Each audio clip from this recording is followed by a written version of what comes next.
Bonjour mesdames et messieurs et bienvenue dans cette nouvelle édition dans votre émission presque semi-hebdomadaire l'Égypte à la une, votre fenêtre sur le monde égyptien, votre fenêtre sur les grands événements qui ont émaillé la scène égyptienne durant les derniers jours, que ce soit sur la scène politique, économique ou quand même sur la scène du tourisme ici en Égypte. Donc commençons tout de suite par l'anniversaire de la libération de Sinaï.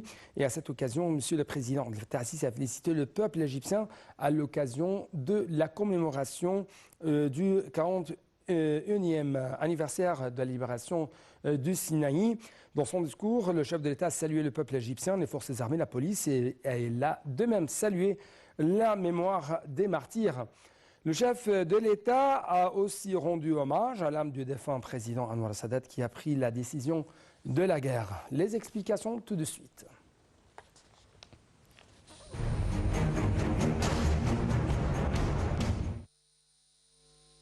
Le président Abdel Fattah el-Sisi a adressé un message de félicitations à la nation à l'occasion de la journée de la libération du Sinaï le 25 avril 1982, la qualifiant de journée nationale de dignité au cours de laquelle l'Égypte a récupéré tous ses droits légitimes.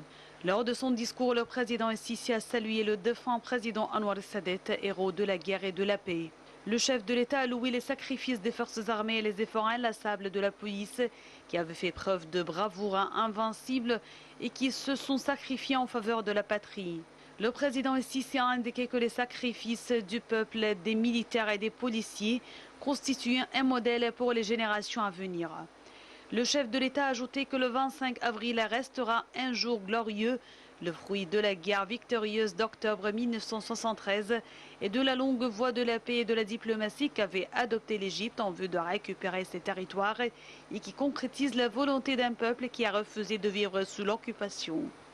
Il a d'autre part affirmé que la libération du Sinaï de la colonisation, tout comme l'éradication du terrorisme, s'avérait des devoirs auxquels l'État s'est engagé avec fermeté. Avant de conclure, le président el-Sisi a souligné que l'Égypte est déterminée à mener à terme son chemin de développement du Sinaï, qui nécessite d'énormes efforts et de patience afin de doter la péninsule d'une nouvelle réalité, digne de ce territoire et des sacrifices de tous les Égyptiens en faveur de leur patrie.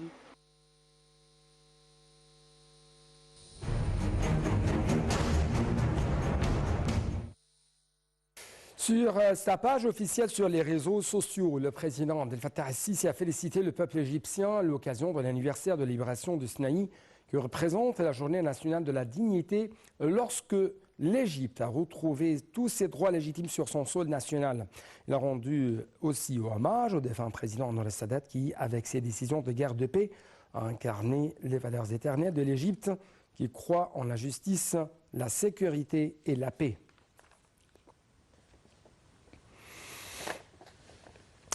Concernant le dossier soudanais, on trouve que le ministère égyptien des Affaires étrangères a déclaré que les efforts de l'État égyptien pour mettre en œuvre le plan d'évacuation des Égyptiens du Soudan se poursuivaient 24 heures sur 24, portant le nombre des Égyptiens évacués à 1539.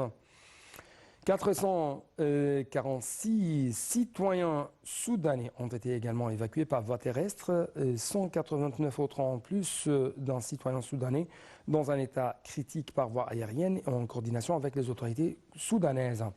L'ambassade d'Égypte à Khartoum, les consulats égyptiens à Khartoum et à Port-Soudan et le bureau consulaire à Wadi Halfa poursuivent leurs efforts pour l'évacuation des citoyens. Par ailleurs, des travaux sont en cours pour évacuer un certain nombre d'Égyptiens et leurs familles de l'un des aéroports proches de Khartoum.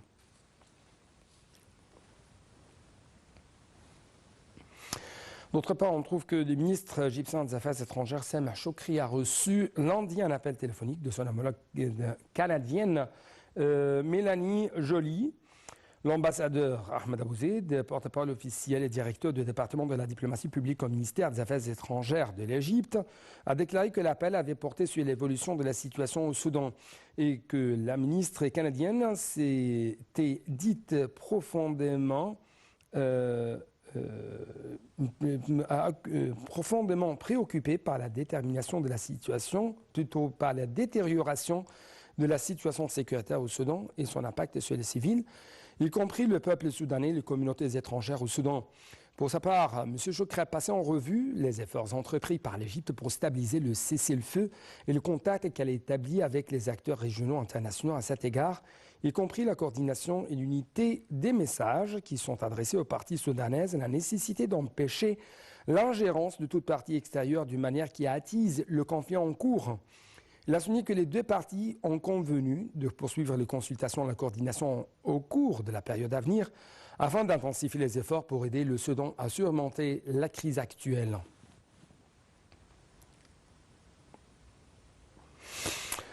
D'autre part, on trouve que le ministre égyptien des Affaires étrangères, Sameh Chokri, a reçu dimanche un appel téléphonique de son homologue comorien, Douhouari Doukoul Kamal, au cours duquel ils ont examiné la coordination sur la crise soudanaise.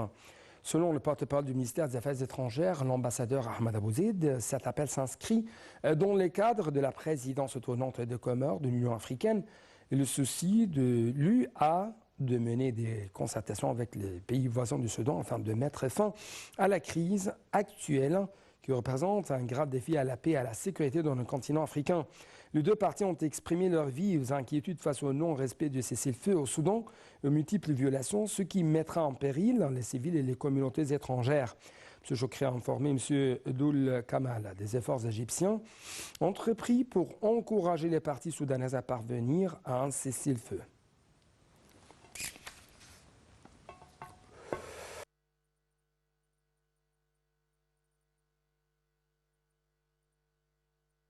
En fait, notre dernière nouvelle concernant ce volet politique qu'on a aujourd'hui au cours de cette édition de l'Égypte à la une porte sur le coordinateur général du dialogue national, M. Diarachouane, qui a indiqué que le conseil d'administration du dialogue se réunira aujourd'hui pour poursuivre les préparatifs de démarrage du dialogue proposé d'être lancé le 3 mai.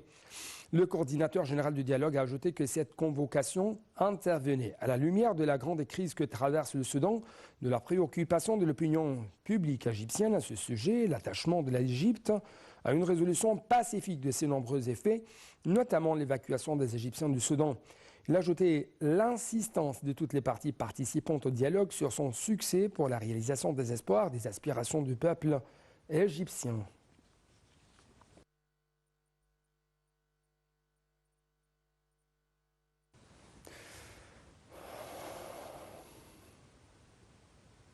Donc, un moment après ça, c'est le temps d'une tournée dans le monde de chiffres, dans le monde de l'économie égyptienne.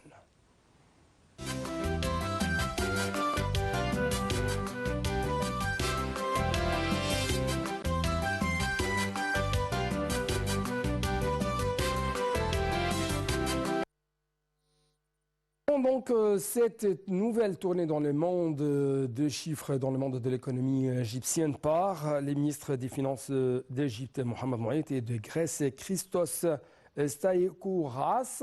En fait, les deux hauts responsables ont signé un MOU pour lancer un dialogue périodique censé favoriser l'échange de vues au sujet des questions sur les politiques financières et les mécanismes pour développer la coopération technique.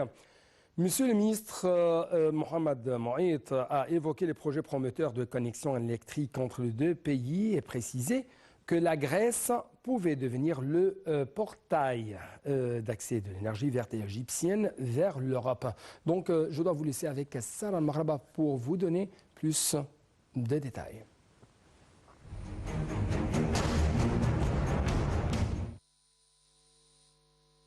Les ministres des Finances d'Égypte, Mohamed Moït, et de Grèce, Christos Staikouras, ont signé un mémorandum d'entente pour lancer un dialogue périodique censé favoriser l'échange de vues au sujet des questions sur les politiques financières et les mécanismes pour développer la coopération technique.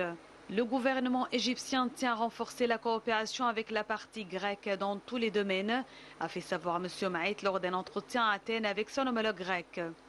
M. Moït a évoqué les projets prometteurs de connexion électrique entre les deux pays et précisé que la Grèce pouvait devenir le portail d'accès de l'énergie verte égyptienne vers l'Europe, vu notamment l'orientation de l'État à accroître la production d'énergie propre et notamment l'hydrogène vert. L'Égypte aspire à lancer officiellement en septembre prochain une alliance des dettes durables qui sera de nature à renforcer la croissance verte, à surmonter les défis écologiques et à attirer les investissements verts, a indiqué le ministre égyptien, ajoutant que 20 pays avaient fait part de leur volonté d'y adhérer. Nous souhaitons consolider le rôle de la coalition des ministres des Finances pour l'action climatique dans la construction d'un ordre économique mondial plus résilient et capable d'une reprise verte pour éviter les chocs sanitaires, économiques et écologiques au vu de crises mondiales successives. Le ministre des Finances grec a pour sa part salué l'initiative de l'Alliance des dettes durables, lancée le jour du financement lors de la COP27, et souhaité que le rôle de la coalition des ministres des Finances pour l'action climatique soit intensifié pour accélérer le rythme de la reprise verte. Il a dit soutenir les efforts de développement de l'Égypte, souhaitant la réactivation dans la période à venir de l'accord stipulant l'envoi de saisonniers égyptiens en Grèce.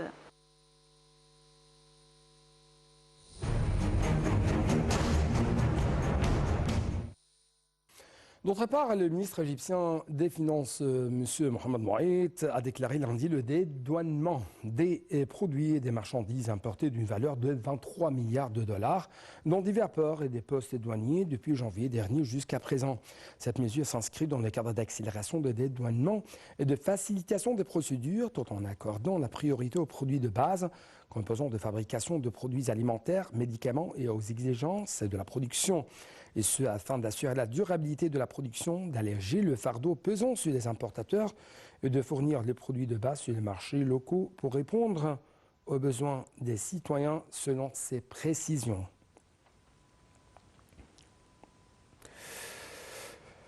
Le ministère des Finances a déclaré que 45 milliards de livres égyptiennes avaient été consacrés pour acheter du blé local auprès des agriculteurs au cours de la saison de cette année, et ce à partir du 1er avril jusqu'à la mi-août prochain.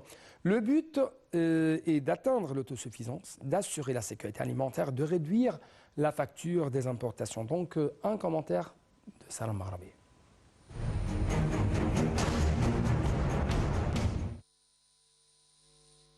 Un communiqué du ministère des Finances a récemment fait savoir que 45 milliards de livres avaient été consacrés pour acheter du blé local auprès des agriculteurs au cours de la saison de cette année, à partir du 1er avril jusqu'à la mi-août prochain. Il s'agit d'une augmentation de plus de 19 milliards de livres égyptiens par rapport de l'année dernière, compte tenu de l'augmentation de 74% du prix de l'Ardeb. Et ce pour soutenir les agriculteurs et de les encourager à promouvoir la culture des récoltes stratégiques. Le but est d'atteindre l'autosuffisance, d'assurer la sécurité alimentaire et de réduire la facture des importations, en particulier à la lumière des perturbations des chaînes d'approvisionnement mondiales qui ont entraîné une augmentation sans précédent du prix des denrées alimentaires et d'autres articles et services.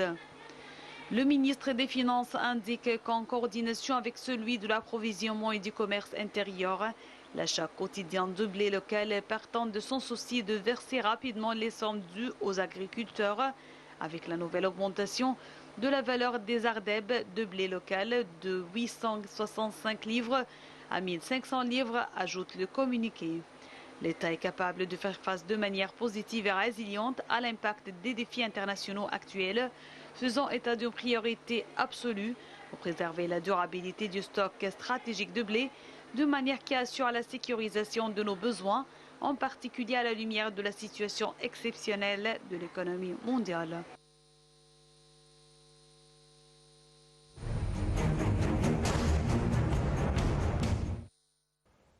En fait, la ministre égyptienne de la Planification et du Développement économique, Mme Hala Saïd, a déclaré que la valeur des investissements publics destinés au gouvernorat de Kafr-e-Cheikh dans un plan annuel de 2022-2023 s'élève à 4,6 milliards de livres égyptiens pour mettre en œuvre 327 projets de développement avec une augmentation de 7% par rapport au plan annuel 2021-2022.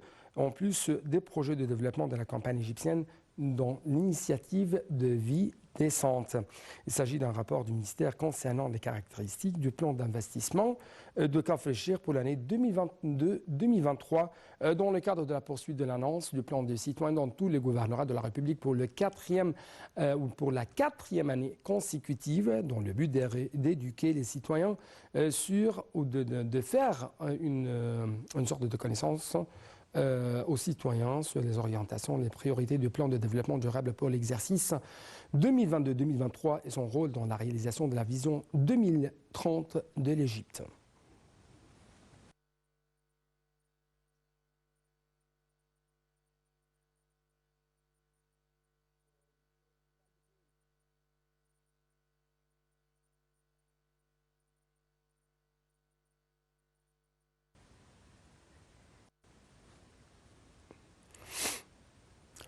Quant au ministre du Pétrole et des Ressources minières, Tariq El-Molla, il a confirmé lundi que le secteur pétrolier a adopté une nouvelle stratégie de responsabilité sociale.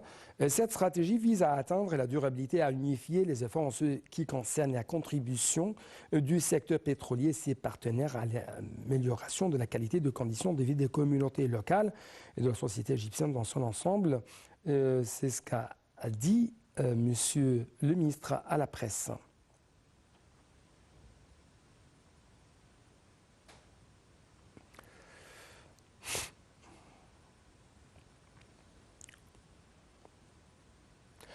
Le ministre du secteur public des affaires, M. Mahmoud Aesmat, a déclaré justement que le ministère accorde une grande attention à son secteur des industries chimiques en raison de ses opportunités d'investissement prometteuses et de la possibilité d'étendre la création de nombreuses industries de transformation pour maximiser le rendement et augmenter les bénéfices des industries actuelles. Il a souligné qu'un protocole d'accord avait été signé pour mettre en place une nouvelle ligne de production de la société Climat pour la production d'acide nitrique et de nitrate avec des investissements s'élevant à 280 millions de dollars en plus d'1 milliard de livres égyptiennes de financement local en coopération avec une société émiratie.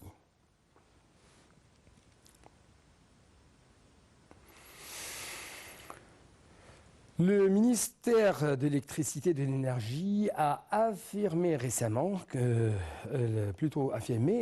l'investissement de 2 milliards de livres égyptiens pour le développement des réseaux d'électricité dans le gouvernorat du Sinaï du Sud lors de la période allant de juillet 2014 jusqu'à mars 2023. Il s'agit d'augmenter l'efficacité du réseau électrique, d'améliorer la performance, de garantir la stabilité et de la poursuite de l'alimentation électrique conformément aux critères de la qualité selon un communiqué du ministère.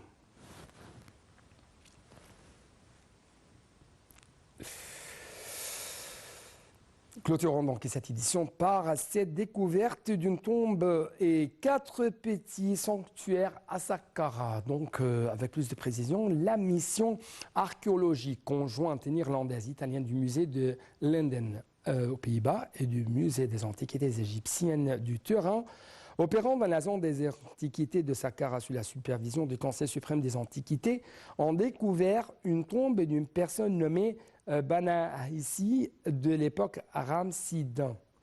Cette découverte s'inscrit dans le cadre de fouilles menées par la mission archéologique sur les sites. La mission a également découvert d'autres sanctuaires remontant à la même époque. C'est ce qu'a dit mercredi Mostafa Waziri, secrétaire général du Conseil suprême des antiquités. Fin donc de cette édition. Merci beaucoup pour votre attention toujours. Bon suite de nos programmes sur votre chaîne NATV International.